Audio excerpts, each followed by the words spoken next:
Hello, welcome back everyone. We are going to be doing a DCF, discount cash flow analysis on Alibaba. However, I must say this video is going to be a little different because I'm going to go through the entire model with you guys who are watching. This is going to be a really fun video. I've been wanting to show how to do this model step by step. I'm going to take it nice and easy so that everyone can understand what's going on, and hopefully by the end of this video you can start running your own DCF model. So let's get right into it. The first big thing we need to do when it comes to a DCF model is we want to project out three different things. The first thing we need to project out is their revenue. Then we need to project out their net income. And the last thing we need to do, which is of course the most important, is project out their future free cash flows. Now this all starts with projecting out future revenues because we want to be able to apply a revenue growth rate. So there's actually two ways that I really like to project out a future revenue growth rate. The first way I like to do this is kind of look at the analyst and get an idea of what they're thinking. Now, a really good one I like to look at is Yahoo Finance because they give a 5-year projected average, which is what we're looking at when it comes to the DCF model. Now, unfortunately for this particular DCF model, this was a bad example for using Alibaba. Trust me, Alibaba is great for the rest of this entire DCF when it comes to consistency with numbers. For whatever reason, Yahoo Finance, I think it's an error they made. Over the next 5 years, they're projecting like 0.5%, like less than 1% average growth over the next 5 years. That clearly doesn't make any sense at all. I have a feeling it was a mistake on their part, but every other DCF I've done, they seem to give a pretty good projected growth rate. It just didn't work out in this case, but you're welcome to look around at different sites too and just look at what their average projected revenue growth rates are. Now, the other thing we can look at that I really like to do, it's my second method besides looking at the estimates, we can actually go ahead and look at the last 5 years of growth. And we actually want to look at that in a way where it's a compounded annual growth rate to get a nice little average of those 5 years. Now, if you're able to find it on Google, I'm sure someone has their average last 5 years of growth. But if for some reason you're not able to find that, we can actually calculate it ourselves by using the CAGR, or compound annual growth rate formula. So I'll put the formula for compound annual growth rate on the screen here, and we've got to plug in some numbers now. Now this formula is actually pretty straightforward. There's final and begin. That's just your final year of revenue you're talking about versus at the bottom there, your beginning year. Now, because we're looking at years 2017 through 2021, those are the years you're going to want to use.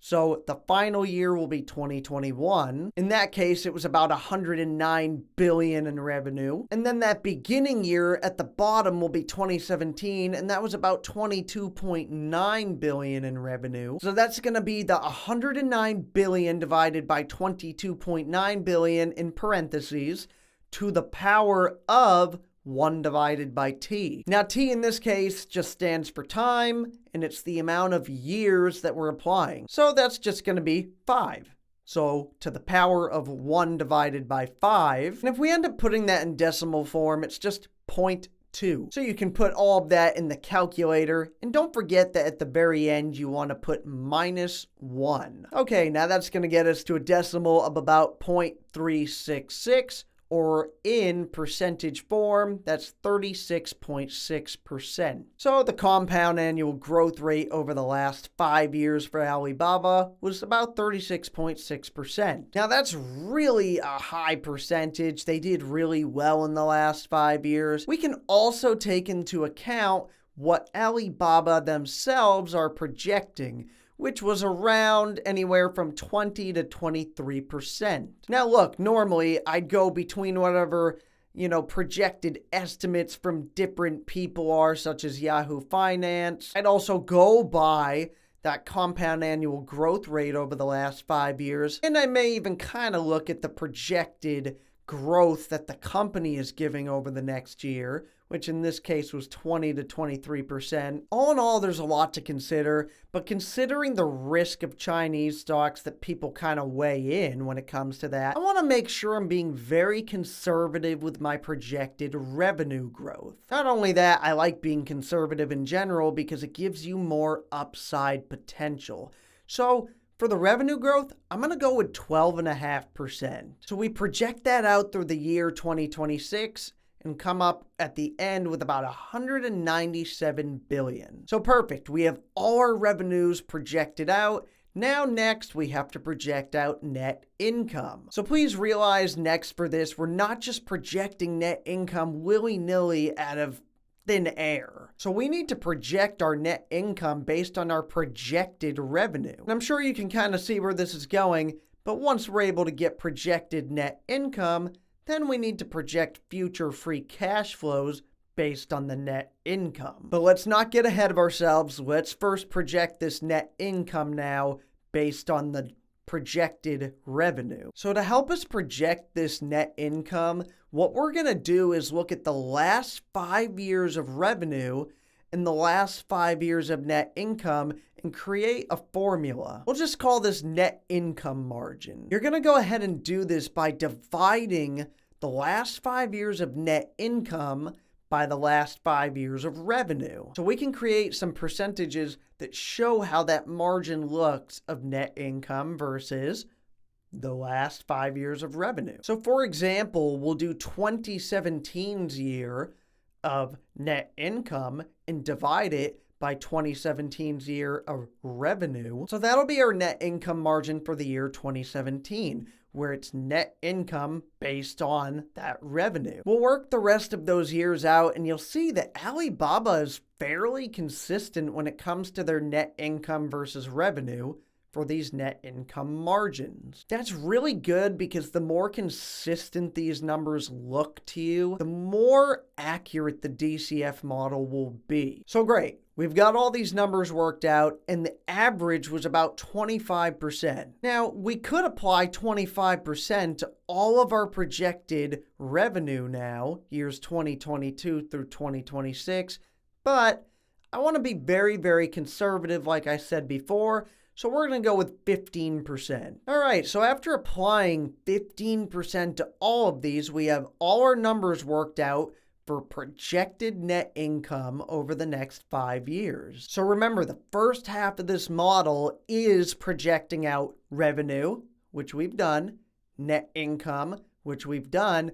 Now we need to project out future free cash flows, which is the most important part of this whole model. Now we can go ahead and do something very similar to what we did with net income versus revenue. We can look at the last 5 years of free cash flow and the last 5 years of net income and create a margin just like we did before. In this case, we're going to do free cash flow divided by net income. Now remember, this is all about projecting a margin that we can use, or a percentage that we can apply to our net income. We want to be able to apply this percentage to the net income to project out future free cash flows. Now you can consistently see that free cash flow is much higher than the net income, so you know that it's going to be a positive percentage. So the projected free cash flows are going to be higher than the projected net incomes. Now you're actually going to run into some stocks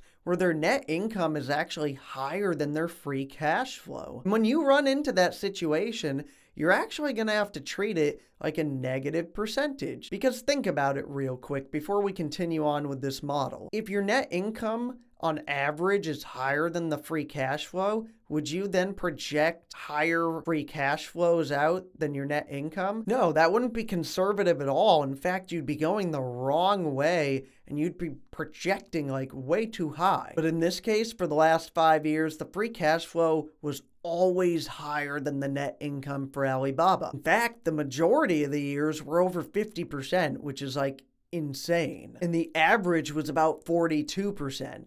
But remember, we want to be conservative, and even though that was the average margin that we got over the last 5 years for free cash flow versus net income, I want to be extremely conservative on purpose. So what are we going to do? I'm going to take the lowest number here, which is 13%, and apply that to all future free cash flows that we're going to project. So we'll apply that 13% to all of the projected net incomes, and we'll get projected free cash flows through the year 2026. Was that extremely conservative on my part? Absolutely, and I do not care. I'm not going to apologize for it. We want to be super conservative. I've seen people run models and it just hurts me. Run models where they're not conservative at all. Quick example before we move on. I saw someone run a DCF model of their own, and they didn't even explain how they were doing the DCF model, just the revenue growth that they applied. They were analyzing PayPal, and they applied like 25% revenue growth over the next 5 years to PayPal. That's insane. I am not saying it's impossible for PayPal to hit that. What I'm saying is you're not being conservative at all. It's very dangerous. You're giving yourself zero upside potential, and you're giving yourself a pretty good chance that you're just going way too high on projected revenue. We want to be conservative on everything to give us a margin of safety and upside potential. But let's continue on. We are halfway through this model, and we've arguably done the most important part because the DCF model is very sensitive to all the numbers you input. So the first half of this was all about projecting revenues, projecting net income, projecting free cash flows for the future. These are very important things that we want to be sensitive to on the numbers and be conservative. And we have done just that. Now we're ready for the second half of this model. Okay, everyone, we are back to finish this DCF model, this discount cash flow model. And what we need to look at next is terminal value. Whenever you're looking at a DCF model, usually you project out about 5 years. Don't you need to factor in growth beyond that? You need to project out the rest of the life of this company based on free cash flow. And in this case, you want to project it from the final year of future free cash flow that we came up with. So in this case, it's year 2026. And you will be coming up with a terminal value, which terminal literally means like it's the end value. Like you're projecting out the growth rate for the rest of the life of this company. So now that we've clarified that, let's go ahead and go into what is called the terminal value formula. And I'll go ahead and put it on the screen here. So as you can see, it's TV, terminal value, equals FCF, free cash flow. That's going to be projected from your last year of free cash flow, which is year 2026. And then that free cash flow at the top of this formula is multiplied by 1 plus G, and then at the bottom is R minus G. So let's figure out what the heck these even stand for and what numbers we can plug in for them. Again, we figured out what the FCF means. Obviously, that's free cash flow for our last year of projected free cash flow, which was the year 2026 at roughly about 33 billion. But what does G stand for and what does R stand for? So let's start with G. G is going to stand for your perpetual growth rate. So what is that? Well, it actually falls right in line with the entire thing we just talked about before with the rest of the life of the company. Perpetual growth rate means the growth rate that you think the company should grow at for the rest of the life of the company. So again, we call that perpetual growth rate, and that'll be represented in this formula as G. Now, there's a little trick when it comes to a perpetual growth rate, and that it's very different than the revenue growth rates we're talking about now. See, when we're talking about Alibaba now, we're being conservative already as it is, saying 12.5% over the next 5 years. But some people would even say, no, it's more like 20% over the next 5 years. Well, when it comes to a perpetual growth rate, you do not want the number to be anywhere near there. It's not going to be anywhere near what their current growth is, not even close to it. You should usually just use 2.5% for your perpetual growth rate. I base the 2.5% off the fact that that's the average inflation rate over the years, although I know the last sort of inflation rate we've had has been higher. However, the average throughout history is about 2.5%, and 2.5% is about the average for most major economies, including the US economy. I say this because if you use something like 5%, and because it's perpetual, you're technically saying eventually that company will outgrow the entire US economy. Obviously, that's not sensible. It makes zero sense. So to go with 2.5%, or the average rate of inflation or growth for the economy, makes a lot of sense. So I'm not going to drag on that anymore. Just remember, 2.5% is a really good number to use for the perpetual growth rate. Now, what about R in the formula? What could that possibly stand for? Well, it stands for WACC, or weighted average cost of capital. So there's a weighted average cost of capital rate that must be applied to every terminal value formula. Why is this? Well, as the name suggests, weighted average cost of capital is the weighted average cost of capital. So you need to discount along all of these projected years how much you think the weighted average cost of capital will be for the company. Now on this one, that's a lot of work to calculate a weighted average cost of capital for a company.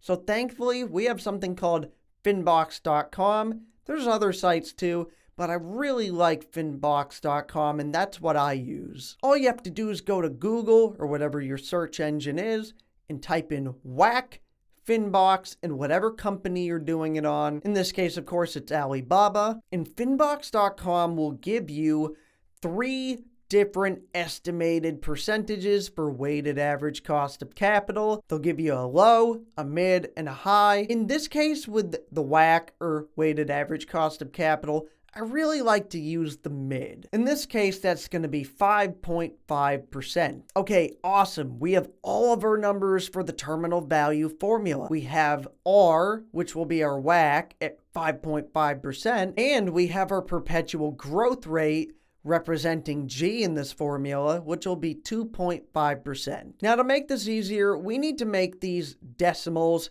So the 2.5% will be 0.025, and the weighted average cost of capital at 5.5% will be 0.055. So if we plug the 0.025 into the top part of the formula, it's just going to be your 2026 year free cash flow times 1 plus 0.025. So it's times 1.025. For the bottom, it's going to be your weighted average cost of capital minus your perpetual growth rate. So 0.055 minus 0.025 and ends up being 0.03. Now, I've been shortening some of the numbers along the way, because when you're talking billions, that's a lot to write down and type in. But I will tell you what, when it comes to the terminal value, please, please, please use the full number in your calculation. So in this case, it's 33,435,000,000. Put that entire number in the calculator, multiply it by 1.025, divide by 0.03, and we have our terminal value for free cash flow. Okay, great. So at this point, we can go ahead and put our terminal value to the right of 2026, because it is based on future free cash flows, and put that number right below there. However, something is missing from all of this, and that's our rate of return, or discount rate, that we want. In my case, I like going with a flat 12%. Please, whatever number you use, make it at least be 10% or more. Your average ETF or index fund is going to get you around 8, 9, and sometimes even 10%. And the formula for this is just called the discount rate formula. It's extremely easy. It's a small formula. I'll put it on the screen here. They're going to try to make it look a little more difficult than it really is. So it's just 1 plus whatever discount rate you're using. We're using 12%, so that's 0.12, 0.12. That's in parentheses, so now it's 1.12 to the power of n. Now, n is just going to represent the free cash flow year that we're talking about. So, for the year 2022, which is our first year we're talking about on projected free cash flow, you would just make n a 1. Right? Because it's your first year that you're talking about. However, let's say we're talking about the following year, 2023. Now n has to be a 2. And remember, we're talking about 5 entire years of projected free cash flow. So if we skip up to the year 2026, n is going to be 5 in the formula. Whew. Sorry, y'all. I had to take a little water break. This has been a very long explanation and long video, and I'm burning my voice out. So bear with me if it sounds like my voice is going out. It's because it is. So now that we understand the discount rate formula that we're using, and you're just filling in whatever free cash flow year you're on into n, now we can just work all of those out. And it works out to all of these decimals that I have on the screen. Great, so we have all these decimals now, but how are they applied as a discount? It's actually painfully easy. Whatever one applied to the free cash flow year you were talking about, so let's say it's the year 2026, which ended up being the one that was to the power of 5, that's 1.762. So we just take that free cash flow year and divide it by 1.762. So we'll take all of the projected free cash flow years and divide it by all their corresponding numbers. However, don't forget a special little someone, and that's called your terminal value. We must also divide the terminal value by 1.762 because remember, terminal value was based on year 2026, so that's why we have to use that number. So now the next step is to just add all of these numbers up. Once you've added those numbers up, we are on the home stretch of this DCF model.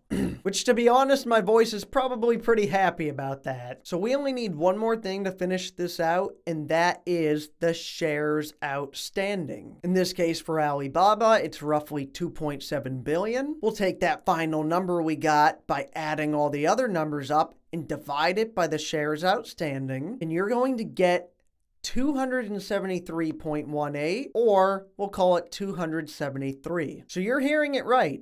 Based on all our numbers, this DCF model is done. The intrinsic value of Alibaba, based on the numbers we use, is $273. And you have to remember, we used very, very conservative metrics for this DCF model. We used a 12% rate of return that we would desire each year, and it still came back at 273 as fair value. So based on the model, this is definitely undervalued. Alibaba had some really great numbers for consistency, and that's what made it so great for this DCF model. I understand that some people just don't even want to look at this stock because it's a Chinese stock. And Alibaba's kind of taken the brunt of all the abuse when it comes to being labeled as a Chinese stock. But you have to admit the numbers don't lie. According to our DCF model, Alibaba is extremely undervalued. I just want to say thank you to everyone that hung in there till the end of the video. I know it was a really long video, but DCF models are not easy to explain, and I'm hoping that I made it easy to understand. If you feel this video added value to your day, please go ahead and give a thumbs up to the video, subscribe to the channel if you want more, and that's going to wrap this video up. Thank you everyone for watching. I hope you enjoyed. Everyone, you have a great day.